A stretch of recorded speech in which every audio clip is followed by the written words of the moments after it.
बिस्मिल्लाहिर्रहमानिर्रहीम। Practice number 5 है हमारे पास। यहाँ पे x और y की रेशो गिवन है 5:6 और y और z की रेशो गिवन है 4:9।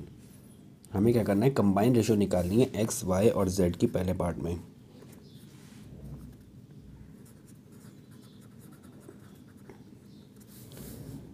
x/5 हमें गिवन है 5:6 और y और z की रेशो गिवन है हमें 4:9। अब जब कंबाइन रेशियो निकालनी हो x, y और z की, तो यहाँ पे जो y की रेशियो आ रही है और जो यहाँ पे y की रेशियो आ रही है, हमें इनको सेम करना होता है।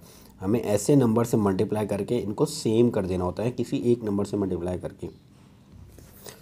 फॉर एग्ज़ाम्पल, यहाँ पे गिवन है y की रेशियो 6 और यहाँ y की रेशियो गिवन है 4। तो हमें एक ऐसा नंबर देखना है कि अगर कि 6 को मैं किसी नंबर से मल्टीप्लाई करके भी वो नंबर आ जाए और 4 को उस नंबर से किसी नंबर से मल्टीप्लाई की भी करके भी वही नंबर आ जाए। या इन सिंपल ऐसा नंबर देखना है जो 6 के टेबल में भी आ रहा हो और 4 के टेबल में भी आ रहा हो। तो हमारे पास 4 का टेबल, पहले 4 1 द 4 होता है, वो 6 के टेबल में नहीं आता। फिर 4 2 द 8 होता है, वो 6 के टेबल में नहीं आता। फिर 4 3 द 12 होता है, 12 6 के टेबल में आता है, यानी वो नंबर हमारे पास जो है वो 12 है। तो अब हमें y को और 4 को दोनों को 12 बनाना है।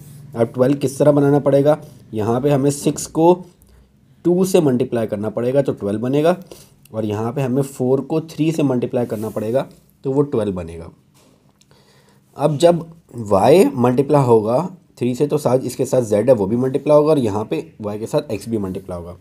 तो ये रेशो जो x और y की रेशो थी, ये हो जाएंगी 5:6 की बजाय अब 5 2 द 10 रेशो 12, और y रेशो z हमारे पास बन जाएगा 4 3 द 12 9 3 द 27। अब यहाँ पे x की रेशो आ गई 10, y की रेशो आ गई 12, y की रेशो 12, z की रेशो 27। तो y की रेशो सेम हो गई। तो अब कंबाइन रेशो जो x ratio y ratio z आ रही है, वो x की रेशो 10, y की रेशो 12 और z की रेशो 27 आ रही है। तो ये हमारे पास कंबाइन रेशियो आ गई x, y और z की। सेकेंडली, ये फर्स्ट पार्ट था हमारे पास। सेकेंड पार्ट में हमें जो चीज़ करनी है वो x रेशियो z निकालना है। तो सिमिलरली यहाँ से हमारे पास आ जाएगा x और z की रेशियो, हमारे पास x की रेशियो 10 और z की रेशियो आ जाएगी 27।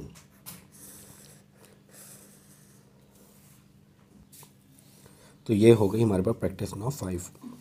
यहाँ पे सिंपली सिर्फ ये है कि जब दो रेशियोज अलग गिवन हो और आपको कंबाइन रेशियो 3 की निकालनी हो, तो जो नंबर दोनों रेशियोज में आ रहा है आपने उसको सेम करना होता है। और सेम कैसे करना है, आपने ये देखना है कि कौन सा नंबर है जो 4 के टेबल में भी आता है और 6 के टेबल में।